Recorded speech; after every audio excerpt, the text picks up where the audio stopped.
अवसरप्राप्त जवानों को स्वागत संबर्धना।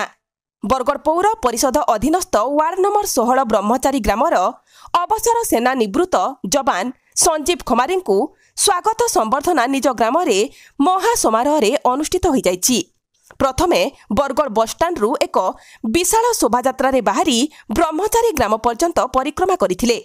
एही अवसर में ग्रामर युवक माने बाइक शोभायात्रा करी निज ग्राम को स्वागत करी आनिथिले। जय जवान जय किसान वंदे मातरम भारत माता की जय ध्वनि रे समग्र अंचल मुखरित होइतिला। विशेष करी ग्रामर प्रति घरे फूल चंदन देई तांकू स्वागत करा जाइतिला। परिशेष रे ग्रामवासी मानक तरफरु एहा आमर गौरव बोली एक सभा करी ग्रामर विशिष्ट व्यक्ति मतव्यक्त प्रदान करथिले। वार्ड मेंबर सदस्य जोशना पाइक निजे उपस्थित रही जवानों को संबर्धना देवा सह तांकर देश सेवा आम पाई गर्वर विषय बोली कहितिले।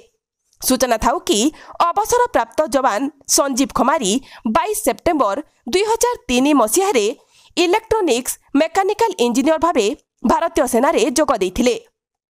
दीर्घ 22 वर्ष धरी से सिकंदराबाद, पुणे, रांची, श्रीनगर, डेराडून रे रही देश मातृकार सेवा करी आसुथिले एवं दीर्घ 22 वर्ष चाकरी सारी निज माँ माटी को फेरिछंती। बापा गांधी खमारी जड़े शिक्षक थिबा बेले माँ बासंती खमारी जड़े गृहिणी अटंती एवं पुआ देश सेवा करी घर को फेरिबा परे खुशी रे आत्महरा होई पड़िथिले। ग्रामदेवी माँ मावली की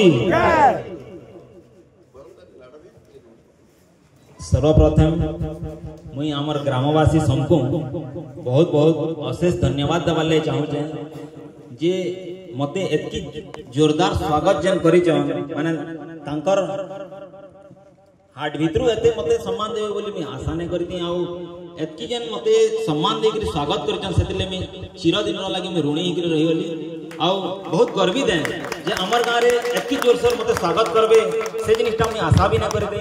और आज मुझे जिते बेले देखली एडे बड़ शोभा यात्रा मोर लगी हिचे सेतिर लगी मैं बहुत बहुत खुशी अच्छे और बहुत मुई आनंदित अच्छे और गर्वित अच्छे। ई सब जिनिस जन मुई 22 बरस भितर जन इंडियन आर्मी रे सर्विस करी आसीचे ई सबुतिरे आमर घर लोकर ग्रामवासी मानकर और ग्रामर देवादेवी जिते समस्त आशीर्वाद लगी मुई आज 22 बरस इंडियन आर्मी रे कार्यकाल समाप्त करी मुई आज फिर ठीक ठाक सही सलामत में मोर माँ माटी के गाँव के फेरी आसी ई सब जिनिस सब क्रेडिट देमा बेले सब भाई माने मोर जेते सांग अछन समस्ते बहुत आगु ई सब जिनिस कहतले जे तू हमर प्राउड हो सब बेले तांकर भीतर तांकर छाती का चौड़ा होइला।